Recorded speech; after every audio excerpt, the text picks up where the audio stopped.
He leaned in, smiled in that disgusting way, and said, you know, if you want that A, you just need to be a little nicer to me. Asterisk. I smiled back and played along. What he didn't know.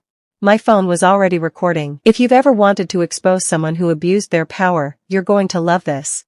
Hit that like button, subscribe, and buckle up, because this isn't just a story about revenge. It's about reclaiming your voice when someone tries to take it away. I was a junior in college, studying psychology, juggling a part-time job, student loans, and a brutal course load. One class, behavioral ethics was a graduation requirement. The professor, let's call him Dr. Carter, was one of those smug, silver-haired types who thought every female student was there to boost his ego. From day one, he gave me a weird vibe. He'd call on me randomly. Ask personal questions that had nothing to do with the topic. Comment on my outfits, red suits you. Makes you look more mature. I brushed it off at first. This wasn't the first man to cross a line. Sadly, not even the first teacher. But things escalated. It started with weird smiles during lectures. Then came the emails. At first, they were phrased professionally. Would love to discuss your research ideas over coffee sometime. Then.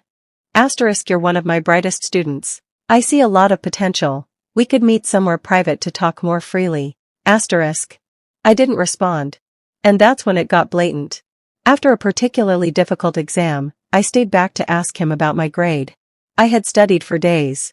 But the grade didn't reflect that. He leaned in, lowered his voice, and said, you know, you're so close to an A.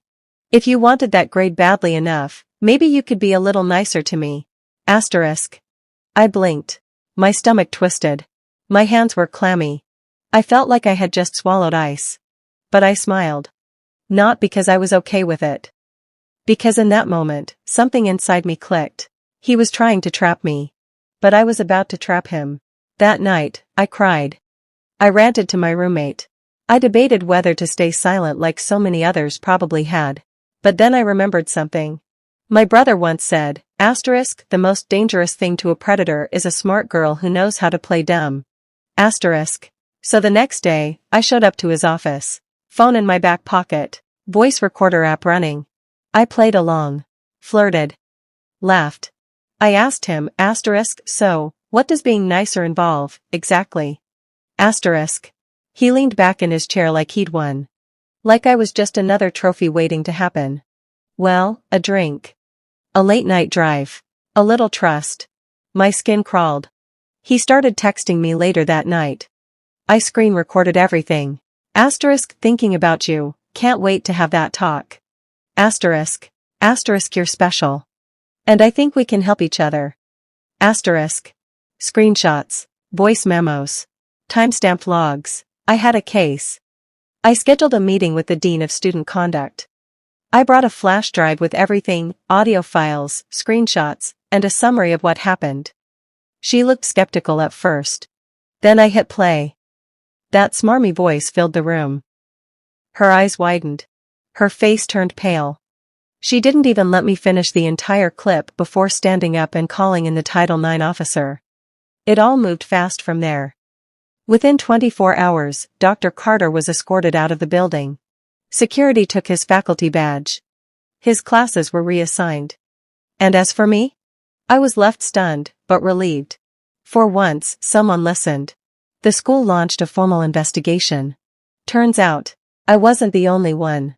3 other students came forward, all had received similar comments, similar propositions, similar late-night texts. He had done this for years, and finally, someone had enough evidence to bring him down. He was stripped of tenure. His name was quietly removed from the faculty directory. His LinkedIn disappeared within a week. And my grade? I got that A. Not because I flirted. Not because I played along.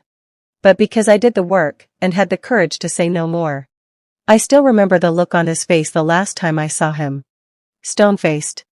Red. Like someone who realized too late he'd underestimated the wrong student.